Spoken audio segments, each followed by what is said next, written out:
Pada sesi sebelumnya, kita telah selesai membahas bagaimana proses desain sebuah casing dari portable konsol ya. Kemarin kita bahas desain yang mempertimbangkan bagaimana nantinya akan kita produksi dengan 3D printing. Mulai dari toleransi, kemudian ketebalan dinding, dan bagaimana menanam baut, dan sampai kita bikin airflow ya untuk pendinginan Raspberry Pi. Nah, pada seri kali ini akan membahas terkait power transmission ya, atau pemindah daya. Nah, pemindah daya itu macam-macam ya. Penyambung daya itu, power transmission itu ada yang menggunakan timing pulley, ada yang menggunakan roda gigi, ada yang pakai sprocket, ada yang pakai V-belt ya. Tapi kali ini kita akan membahas terkait timing pulley. Jadi kalau rekan-rekan berkecimpung di dunia mekatronik ataupun robotik, pasti tidak jarang menemui yang namanya timing pulley atau timing gear, dan dengan transmisi penghubung timing belt. Nah, seperti ini ada yang membuat komponen, dia pulley-nya yang ini biasa, kemudian dihubungkan dengan timing pulley yang dibuat dengan 3D printing. Seperti itu. Nah, pada sesi kali ini yang akan kita dalami yakni adalah timing belt untuk seri GT2 ya. Apa itu timing belt GT2 atau GT2 ya? Untuk GT2 ini yaitu timing belt yang memiliki jarak pitch antar roda giginya, antar gigi dari timing beltnya itu adalah 2 mili ya.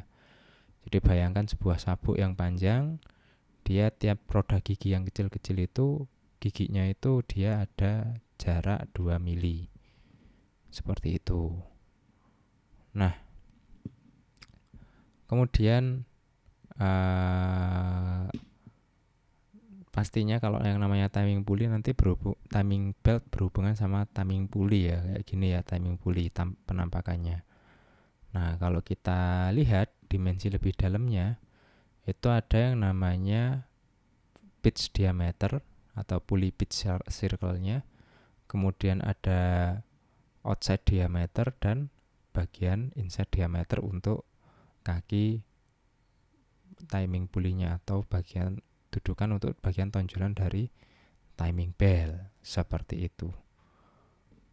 Nah, pada seri kali ini kita akan membahas bagaimana cara kita untuk mendesain sebuah timing pulley, karena ya bisa jadi timing pulley rasio yang kita harapkan itu tidak ada di pasaran. Dan kenapa tidak kita print saja, kan seperti itu. Oke, kita langsung saja ke aplikasi kita, yaitu aplikasi biasanya ini menggunakan FreeCAD. Jangan lupa masuk ke part design, kemudian kita create new, terus kita create body dulu. Nah, kita beri nama body ini timing pulley 95T mungkin ya, 95T. Tutnya jumlahnya 95. Jadi nah, kita jangan lupa appearance-nya kita transparansikan biar gambarnya mudah. Terus kita buat dulu yang namanya pitch diameter ya. Pitch diameter. Nah, apa itu pitch diameter? Nah, kalau dari gambar ini, pitch diameter itu kan dia jadi satu ya. Ini pitch diameter dengan belt pitch line ya. Belt pitch line-nya.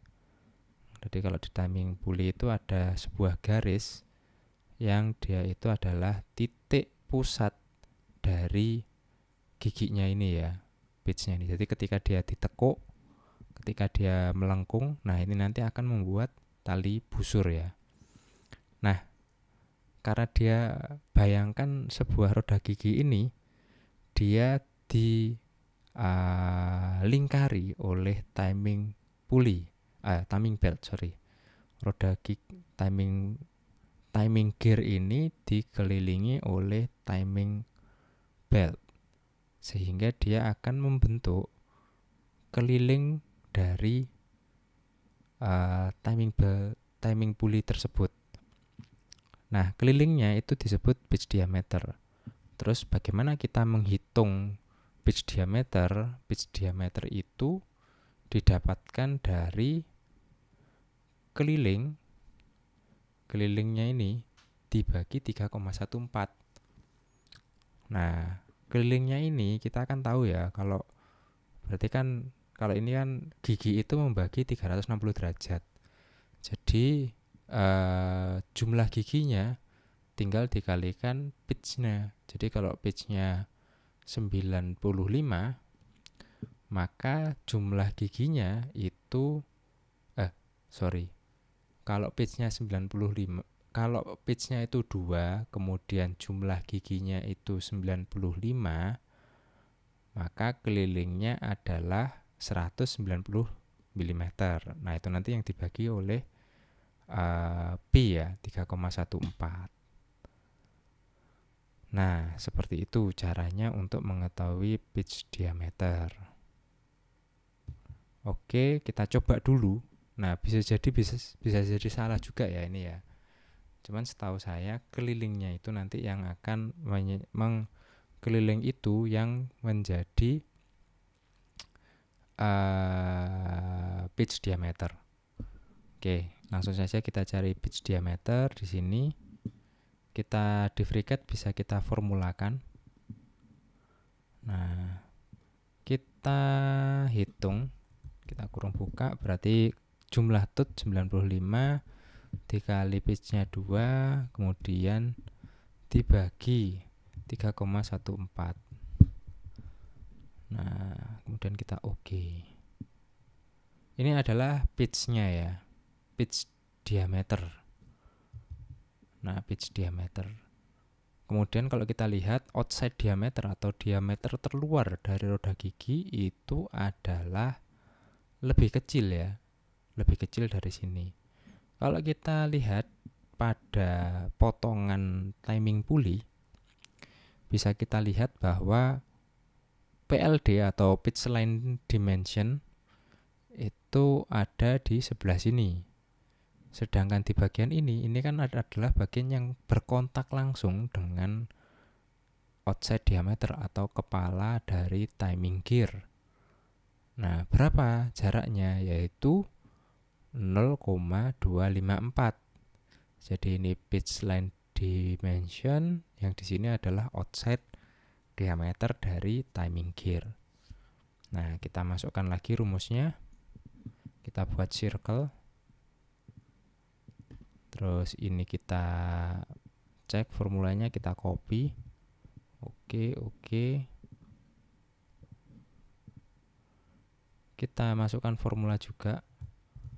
Terus ini kita kurangi 0,254 min, karena dia atas bawah ya, makanya nanti kita kurangi 2 kali, 0,254. Terus kita pilih oke, kita oke. Nah, ketemunya di diameter luarnya adalah 60,0016. Kemudian kita buat sketch baru. Jadi ini untuk garis referensi ya, karena ini nanti kita cukup banyak menggunakan garis tersebut. Oke, kita buat circle seukuran 60 ya. Kenapa 60? Karena mesin kita 3D printing itu tidak akan bisa mencapai ukuran ini ya. Kalau FDM yang umum akan tidak mungkin lah dia ukuran sekian ya, 0,0016, akan sulit untuk itu. Jadi nggak perlu diberi dimension seperti itu, malah sulit nanti. Nah, ini kita sembunyikan sementara. Terus ini kita beri ketebalan. Nah, berapa ketebalan dari timing bell? Itu bebas ya, kita lihat dulu ya timing bell yang kita beli. Jadi di pasaran itu macam-macam, ada yang tebelnya 10, ada yang tebelnya 6. Nah, macam-macam ya. Jadi sesuai kebutuhan kita dulu aja, atau yang timing belt yang kita beli itu ukurannya berapa. Oke, kalau sudah kita kasih 6 ya. 6, kita coba 6,4 misal. Rapat ini 6,4 kita buat simetrik. Enggak usah lah. Reverse. Nah, ini sudah. Kemudian kita buat ini. Kalau kita lihat timing pulley, itu kan ada daunnya ini ya. Ada samping-samping pembatasnya. Tujuannya apa? Biar timing belnya itu enggak lari ya. Jadi kalau tensionnya kurang atau kekencangannya kurang, dia masih berada di track yang benar. Atau mungkin ketika dirakit dia pelurusannya atau kelurusannya itu enggak terlalu bagus, jadi timing belnya nanti lari malah lepas, nah atau selip. Itu yang dihindari. Jadi kita bisa berikan penahan ya, biar beltnya enggak lari. Nah, berapa? Ya idealnya dia lebih besar lah dari ukuran dimensi beltnya. Kalau ini kan 1,38, mungkin kita buat 2 aja ya. 2 berarti 60 tambah 2 tambah 2, 64. Oke, selanjutnya ini kita pad, kita beri ketebalan, yakni 2 mili. Terus sebelah sini, kan nanti butuh daun sebelahnya ya. Karena kembali lagi kita bikin desain itu harus memikirkan bagaimana dia nanti dicetak. Kalau ini dicetaknya kan posisinya seperti ini ya, bednya di bawah sini. Sebelah sini adalah bed, dia dicetak naik ke sana. Jadi ya kalau kita beri daun yang sama dengan ini, pastinya nanti butuh support. Nah, itu juga butuh material tambahan. Terus permukaannya pasti juga enggak halus. Nanti malah ganggu dari timing belt tadi. Oke, kita tambahkan. Ukurannya lebih kecil dari 60. Kita buat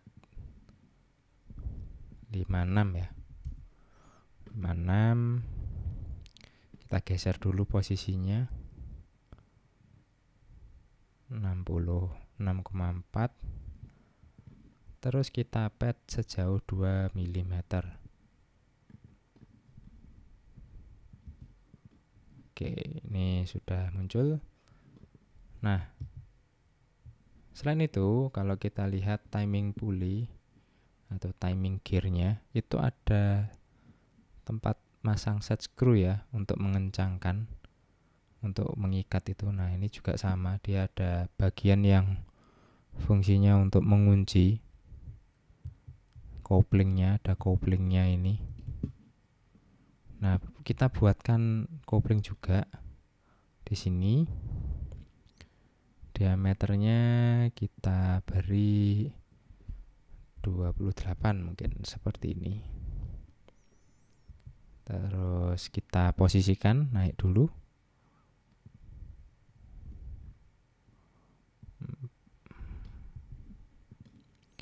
Kita beri ketebalan 12 mili. Reverse 12 mili.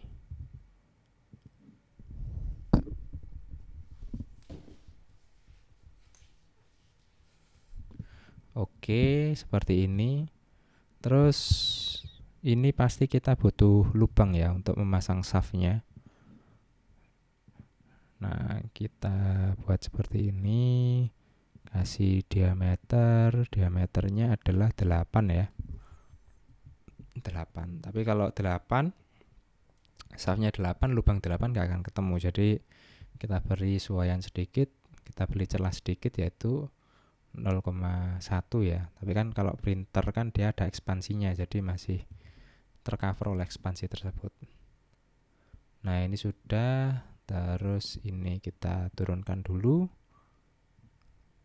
Terus dia di pocket through all. Nah, seperti ini. Selanjutnya kalau kita lihat, dia ada kuncian ini ya. Ada kuncian untuk set screw-nya. Tapi oke. Ya.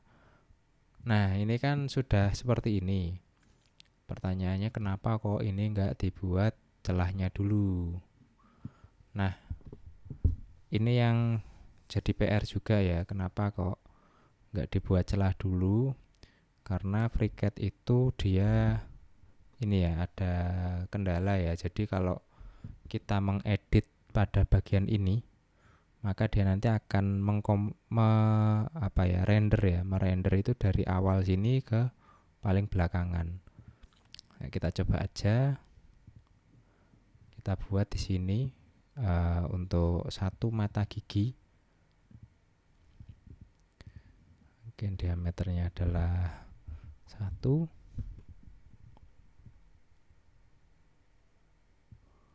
Nah, seperti ini. Terus dia di pocket. Terus dia di polar pattern sebanyak 95. Nah, ini kan banyak ya. Nanti dia ketika di bawahnya ada transaksi-transaksi lain, ada proses-proses lain, ketika kita mengubah, karena nanti kita akan sering mengubah nilai yang di sini ya. Gambar ini akan sering berubah, diubah sedikit-sedikit. Kenapa kok diubah ya? Karena menyesuaikan kemampuan dari printer rekan-rekan sekalian. Jadi kalau printernya ada limitasi ya ukurannya akan disesuaikan sedikit. Nah, ini saya buat menyesuaikan limitasi printer yang saya miliki. Nah, kalau ini sering diubah, di bawahnya masih ada banyak transaksi, nanti proses renderingnya jadi berat. Jadi sebaiknya yang proses render paling berat itu ditaruh paling belakang, biar perubahannya nggak terlalu berat di komputer, dan pastinya renderingnya lebih cepat nanti. Oke, kita hapus lagi, kita kembalikan dulu. Nah, kita buat set screw ya untuk mengunci shaftnya. Kita buat di sini exit plane. Kita buat lubang skrunya. Kita beri ukuran 14 ya. 14 sudah cukup. Kurang sedikit. 14,4. Ini kita beri ukuran ya ini 4,4.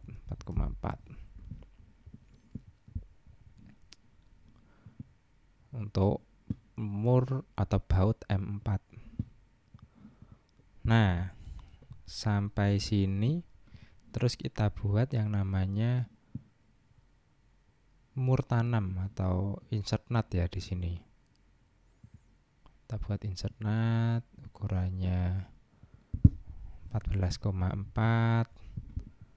Terus ini kita beri ukuran 7,1. Terus posisinya kita geser.